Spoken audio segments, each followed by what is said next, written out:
Si le savoir est un pouvoir, vous êtes tous des puissances en construction.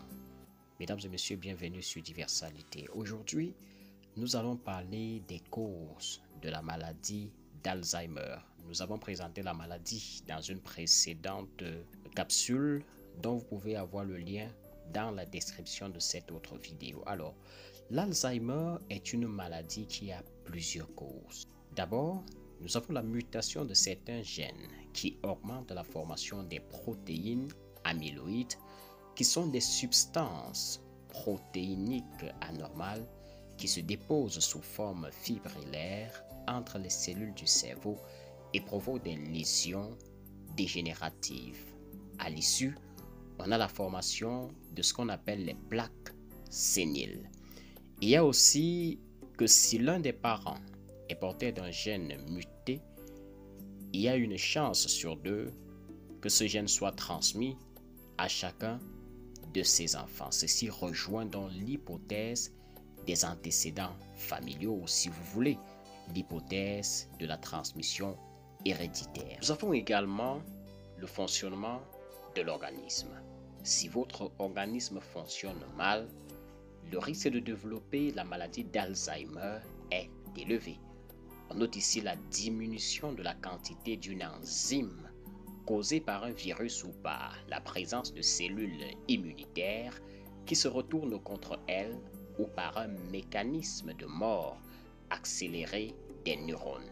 On notera que les neurones sont des cellules du système nerveux spécialisées dans la communication et le traitement de l'information.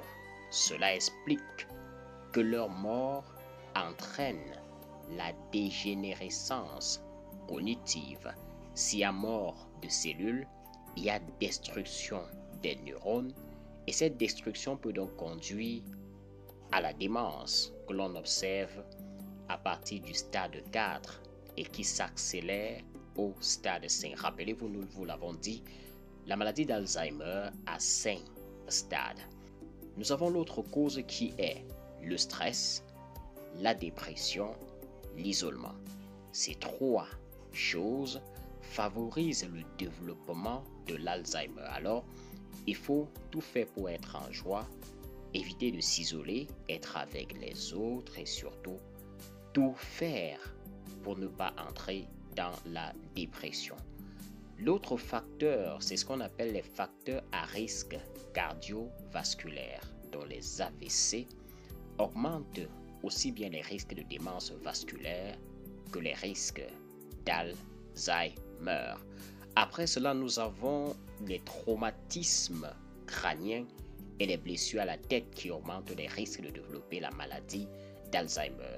Nous allons en profiter pour demander aux parents d'éviter, autant que faire se peut, de frapper leurs enfants sur la tête. Et aux conducteurs de moto, nous demanderons de faire un effort, de toujours avoir son casque avec soi et surtout de le porter pour protéger la tête. Comme dans la plupart des maladies, l'alimentation joue aussi un grand rôle dans le développement de l'Alzheimer. En fait, si l'on mange trop gras et trop sucré, on s'expose à la démence. Notons que pour plusieurs chercheurs, il y a un lien entre le foie et le cerveau dans la bonne marche des fonctions cérébrales. Ainsi, la maladie du foie gras peut être à l'origine des maladies neurodégénératives graves telles que la démence. Nous avons également la prise de tabac et de certains médicaments comme les anxiolytiques. Quand on dit anxiolytiques, vous voyez bien qu'il y a là-dedans anxiété. Donc tous ces médicaments que l'on prend contre l'anxiété peuvent conduire à l'Alzheimer. Il en va de même pour les somnifères, parce que dans la consommation du tabac, des anxiolytiques et autres, tout cela constitue ce qu'on appelle des comportements à risque. Esther aussi à la page 18 de son ouvrage « La maladie d'Alzheimer, mauvais sort ou maladie à part entière » déclare « Le tabac et les médicaments comme les anxiolytiques, les somnifères auraient majoré la survenue de la maladie d'Alzheimer de 20 à 52%.